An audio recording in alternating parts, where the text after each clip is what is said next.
السلام علیکم، میرے چینل کو سبسکرائب اور لائک کیجیے۔ تم جو ہے زندگی میں کیس نمبر 40۔ میں نے کہا تھا نا کہ اگر میری نہ ہو سکی تو کسی اور کے قابل بھی نہیں چھوڑوں گا۔ بے ہوش ہونے سے پہلے اس نے بہرام شاہ کی آواز سنی تھی۔ کیا ہوا ہے بھائی، آپ ٹھیک ہیں نا؟ عدیل شہریار کے آفس میں داخل ہوا تو اسے ادھر ادھر ٹہلتے پایا۔ پتہ نہیں کیوں ایک عجیب سی بے چینی لگی ہوئی ہے، جیسے کچھ برا ہونے والا ہے۔ شہریار نے گردن پر ہاتھ پھیرا۔ کیوں، خیریت؟ آپ کی طبیعت تو ٹھیک ہے نا؟ ادیب نے فکر مندی سے کہا۔ ہاں ٹھیک ہوں، بس سلے کی جانب سے فکر لگی ہوئی ہے۔ آپ یہاں بیٹھیں۔ ادیب نے اسے چیئر گھسیٹ کر بٹھایا۔ اب بتائیں کیا بات ہے؟ یار ابھی سلے کا فون آیا تھا، وہ کہہ رہی تھی کہ اسے یونی جانا ہے۔ میرے بار بار کہنے کے باوجود بھی وہ گارڈز کو ساتھ لے کے جانے پر راضی نہیں ہوئی اور اب اکیلی آ رہی ہے۔ تو اس میں پریشانی والی کیا بات ہے؟ وہ پہلے بھی تو آتی جاتی ہے نا۔ پتہ نہیں کیوں میرا دل نہیں مان رہا، اسے یوں اکیلے نہیں آنا چاہیے تھا۔ شہریار کی بات سن کر وہ خاموش ہوا۔ اچھا ایک کام کرتے ہیں، وہ ابھی نکلی ہے نا گاؤں سے، تو راستے میں ہی ہوگی، ہم چلتے ہیں، اس کو راستے سے لے لیں گے، ادیب نے اٹھتے ہوئے کہا۔ او ہاں، مجھے یہ خیال کیوں نہیں آیا۔ چلو، شہریار نے موبائل اٹھایا اور دونوں آگے پیچھے باہر نکل گئے۔ کب کی نکلی ہوئی ہے؟ اب تک تو اسے پہنچ جانا چاہیے تھا راستے میں۔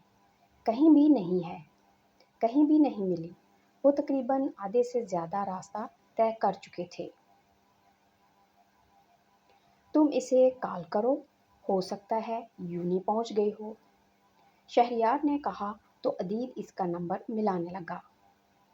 کال نہیں اٹھا رہی ہے، دوبارہ ٹرائی کرو نا۔ او مائی گاڈ، یہ تو سلے کی گاڑی ہے۔ سامنے کھڑی گاڑی کی حالت دیکھتے ہوئے ان کو کسی انہونی کا احساس ہوا۔ نزدیک پہنچ کر گاڑی سے نکلے اور بھاگتے ہوئے اس تک پہنچے جہاں وہ اسٹیئرنگ پر سر رکھے بیٹھی تھی۔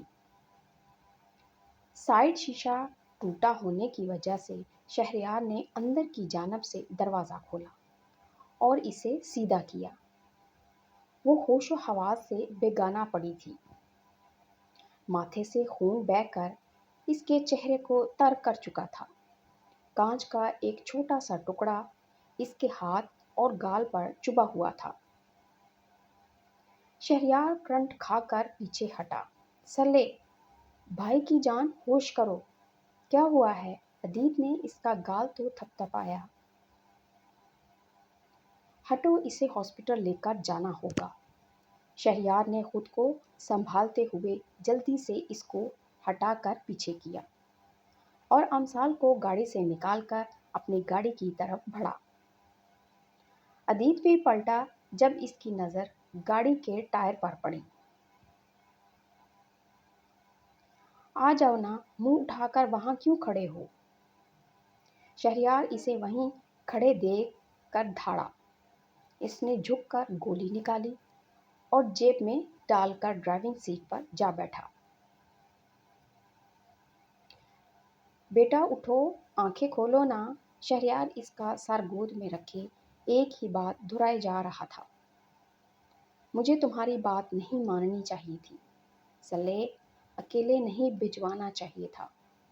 ابھی تو تمہارا پہلے والا زخم بھی نہیں بھرا تھا۔ یا اللہ، پلیز اسے کچھ نہ ہو۔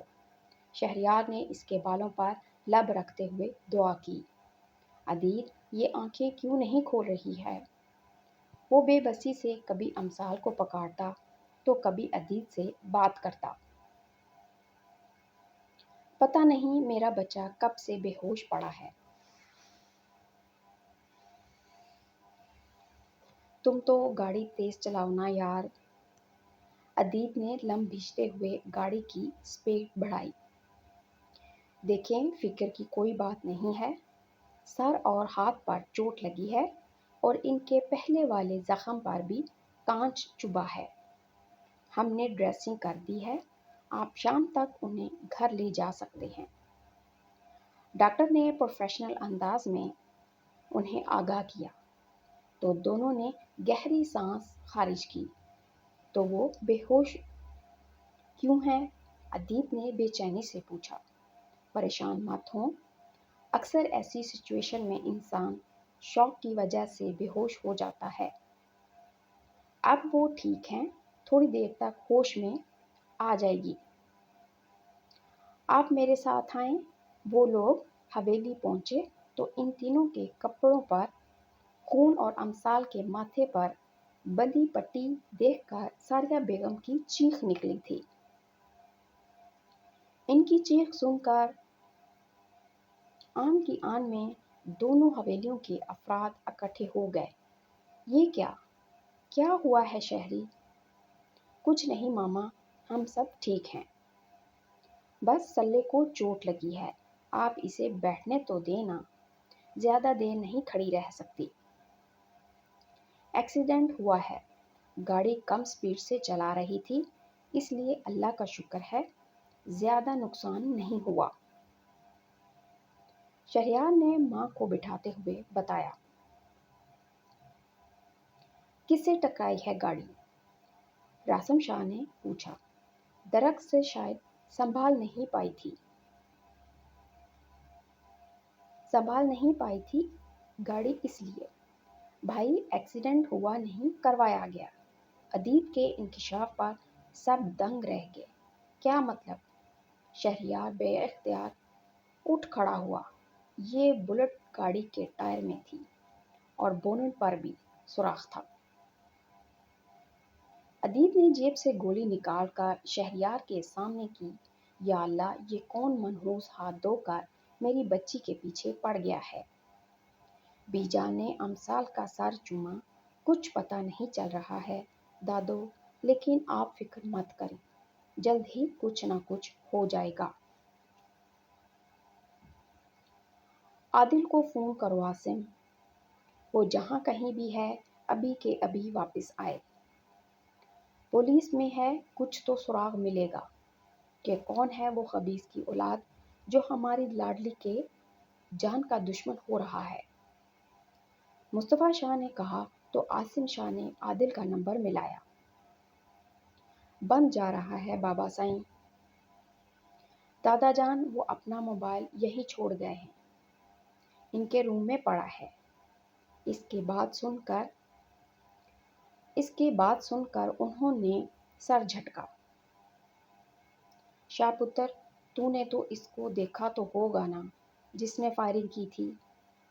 مصطفیٰ شاہ کی بات سن کر امثال نے نظریں چرائیں۔ نہیں دادا جانی، میں نے نہیں دیکھا، میں تو اپنے دھیان میں جا رہی تھی کہ اچانک گاڑی ڈگمگائی اور سامنے درخت میں جا لگی۔ اس کی بات سن کر ادیت نے مٹھیاں بھیجی۔ جانتا تھا کہ وہ اب بھی چھپا رہی ہے، لیکن اس پر سختی کر کے پوچھنا نہیں چاہتا تھا، اس لیے ضبط کر کے رہ گیا۔ کیوں اپنی جان کی دشمن بن رہی ہو؟ اپنے قرض بڑھاتے جا رہے ہو؟ بہرام شاہ، امثال نے آنکھیں بند کرتے سوچا۔ کیا بات ہے سلے، پریشان کیوں بیٹھی ہو؟ باسل نے اس کے سامنے نوڈلز کا باؤل رکھا۔ بقول امثال کے کہ اسے بخار نہیں ہے، جو وہ پھیکے کھانے کھائے، اس کی ضد کرنے پر وہ اس کے لیے نوڈلز بنا کر لایا تھا۔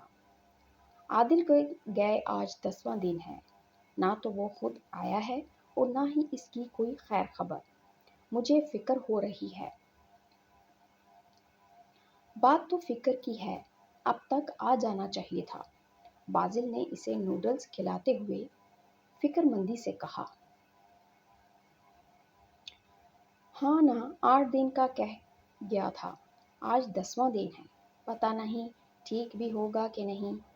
اچھا تم ٹینشن نہ لو، انشاءاللہ وہ ٹھیک ہوگا، تم اس کے لیے دعا کرو کہ وہ بخیر و عافیت سے لوٹ آئے، انشاءاللہ۔ چلو بھائی، رات کافی ہو گئی ہے، اب سو جاؤ۔ چلو شاباش، شہریار نے اندر آتے ہوئے کہا۔ تم بازل اٹھ کر اپنے روم میں چلا گیا تو بازل اٹھ کر اپنے روم میں چلا گیا۔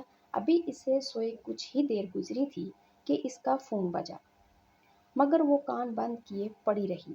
فون کرنے والا بھی شاید خاصا مستقل مزاج واقع ہوا تھا۔ تیسری بار جب فون بجا تو اس نے بند آنکھوں کے ساتھ موبائل اسکرین پر ہاتھ مار کر کان سے لگایا۔ کال پک ہونے کی بجائے کٹ چکی تھی اور وہ کان سے لگائے ہیلو ہیلو کیے جا رہی تھی۔ موبائل پھر بجنا شروع ہو گیا تھا۔ اب کی بار اس نے ذرا سی آنکھ کھول کر کال پک کی۔ ہیلو ہیلو، کون بول رہا ہے بھائی؟ اس کی آواز سن کر دوسری کال پر موجود عادل کی بیٹ مس ہوئی تھی۔ کال کر کے سو گئے ہو کیا؟ دوسری جانب سے جواب نہ پا کر امثال جھنجھلا گئی۔ میں عادل بات کر رہا ہوں امثال، موبائل سے آتی آواز نے اسے ساکت کیا تھا۔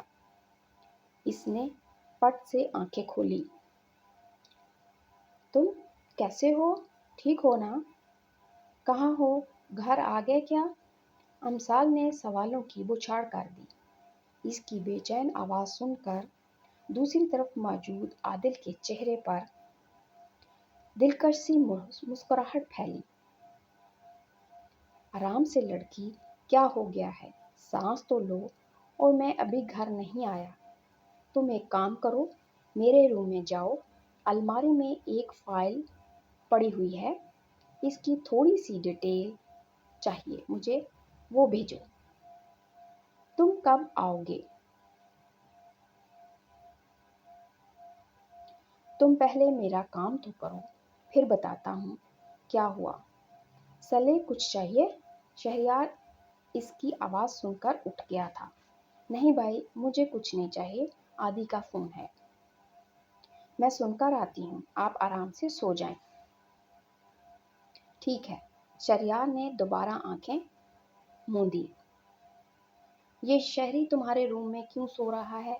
تم ٹھیک تو ہو نا؟ عادل نے پوچھا۔ ہاں بس تھوڑی طبیعت خراب تھی، اس لیے بھائی میرے روم میں سو رہے ہیں۔ امثال نے جوتا پہنتے ہوئے اسے بتایا۔ کیوں؟ کیا ہوا؟ کچھ نہیں، بس تھوڑا سا بخار ہے۔ تمہیں پتا تو ہے کہ بھائی ایسے ہی ٹینشن لے لیتے ہیں۔ امثال آہستگی سے دروازہ بند کرتی ہوئی باہر آئی۔ میڈیسن لی؟ ہاں لی تھی۔ امثال نے عادل کے روم کا دروازہ کھولا، اندر داخل ہو کر سوئچ بورڈ پر ہاتھ مار کر لائٹ آن کی۔ واپس مڑی تو فون کان سے لگائے کھڑے عادل کو دیکھ کر اچھلی۔ تم کب آئے؟ واٹ اے پلیزنٹ سرپرائز عادی، او مائی گاڈ۔ امثال اس کی طرف لپکی، وہ جو اس کا ری ایکشن دیکھنے کے لیے فون کان سے لگائے کھڑا مسکرا رہا تھا۔ اس کے ہاتھ سے بے اختیار موبائل چھوٹا۔ دینا تو میں نے سرپرائز چاہا تھا، مگر یہاں تو میں ہی سرپرائز ہو گیا۔ اس کے پٹیوں میں جھگڑے وجود کو دیکھتے ہوئے عادل نے کہا۔